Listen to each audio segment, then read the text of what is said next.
Abraham Shakespeare. According to the New York Daily News, 70% of lottery winners end up broke within 7 years. Even worse, several winners have died horribly or witnessed those close to them suffer. That's brutal, bro. And it brings us to Abraham Shakespeare. Hello. In 2006, this 42-year-old assistant truck driver from Florida, a man who could barely read or write, won a $30 million lottery jackpot. He took the lump sum of $17 million, and almost overnight, his life became a nightmare.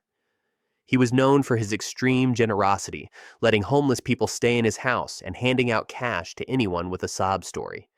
He told his brother, "I'd have been better off broke." In late 2008, he met Doris D.D. Moore. She approached him pretending to want to write a book about his life, but her real goal was his money. She convinced him she was the only one he could trust and took control of his finances, creating an LLC in his name and appointing herself as the manager. She transferred his funds, his home, everything into her control.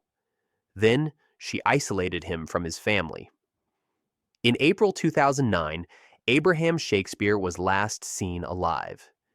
Dee Dee's cover-up was a series of stupid mistakes. She sent text messages from Abraham's phone to his family, but they knew he was illiterate and couldn't write texts. She paid someone to impersonate him on a call to his mother, but his mother knew it wasn't his voice. The police zeroed in on her, and an undercover officer befriended her. She eventually confessed she knew where the body was. On January 28, 2010, police found Abraham's body buried under a concrete slab in the backyard of a home Dee Dee had purchased with his money. He had been shot twice in the chest.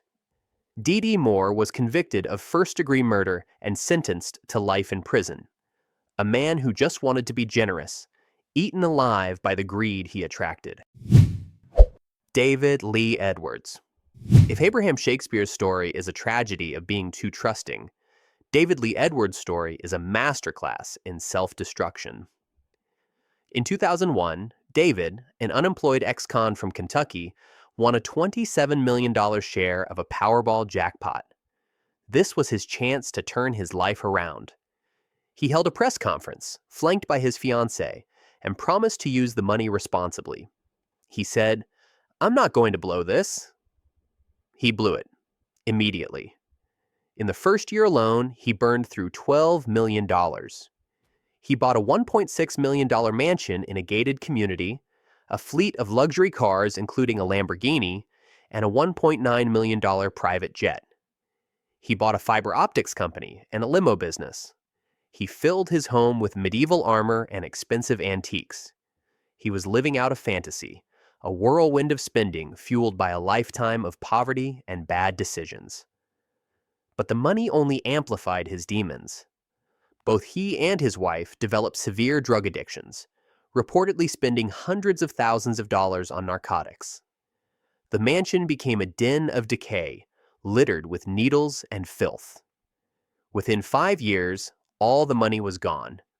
The businesses failed, the cars were repossessed, the mansion was sold.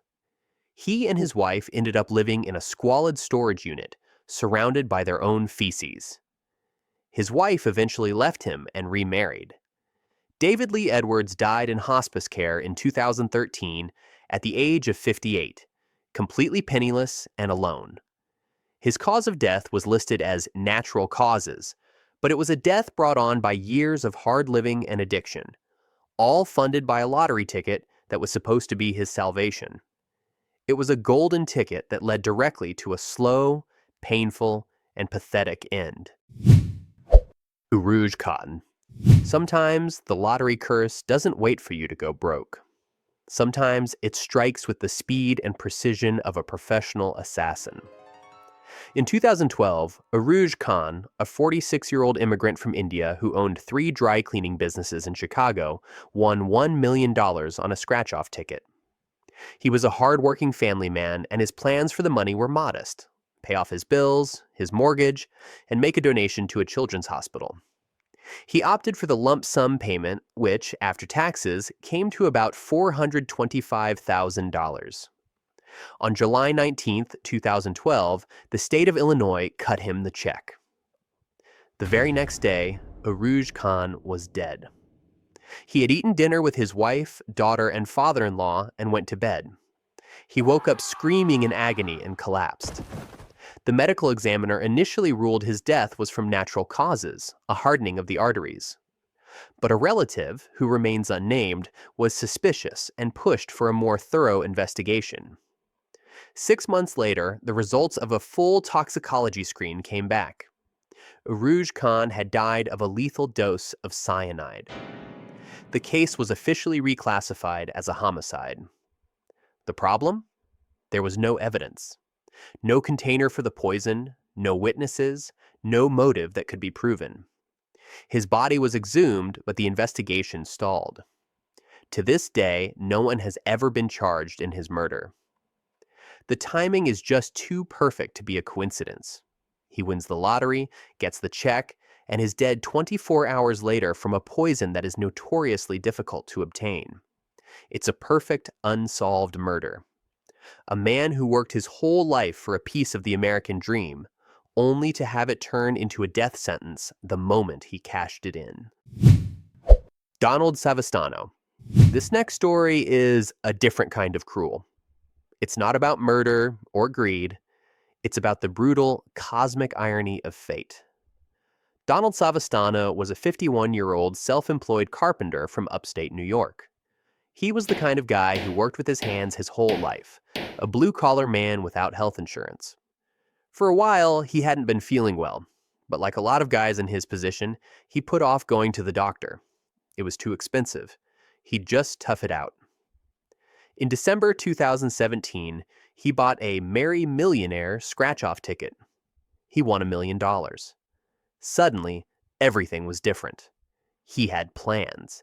He was going to buy a new truck, take a trip, and finally go see a doctor. He told a local news station, "This is going to change our lives."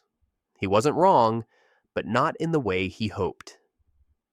He went to the doctor, and the news was devastating. He had stage 4 cancer. It had already spread to his brain and lungs. It was aggressive, and it was terminal. The money that was supposed to give him a new life was now only enough to give him a diagnosis for the thing that was killing him. The irony is almost too much to bear. The one thing that could have saved him, an earlier diagnosis, was something he couldn't afford until he won the money that was now useless. Donald Savastano died on January 26, 2018, just 23 days after he won the lottery. He never got to buy his new truck. He never took his trip. He won $1 million, and all it bought him was the knowledge of how he was going to die. A heartbreaking story of a man who got everything he wanted, just a little too late. Tiffani Hill. Sometimes it's hard to tell if the lottery money is the cause of the tragedy or just gasoline poured on a fire that was already burning. That's the case with Tiffani Hill. In November 2020, the 31-year-old California mother won over $2 million on a scratch-off ticket. It was a life-changing amount of money. Shortly after, she married her boyfriend, John Donato, and they moved with her young daughter to Calera, Oklahoma for a fresh start. But the fresh start quickly soured. According to Tiffani's family, the relationship was abusive, and the money only made it worse. It became a constant source of conflict. Tiffani, feeling trapped and isolated in a new state away from her family, decided she had to leave. She was making plans to escape the abusive marriage. She never got the chance. On July 30th, 2021, less than a year after her win, police were called to their home. They found Tiffani and John Donato dead from gunshot wounds. Their 1-year-old daughter, Leanne, had also been shot. She was rushed to the hospital but died from her injuries. Tiffani's 3 other children were in the home at the time, but were physically unharmed. Police ruled it a murder-suicide. Donato had killed Tiffani, their baby, and then himself. The family's attorney later said, "Could that have sparked that argument? We'll never have any way of knowing. But I do know there were times it caused conflict between them." The money that was supposed to be a ticket to a better life became the catalyst for a domestic nightmare. It gave her the means to marry her killer, move with him, and become trapped in the very situation that led to her death.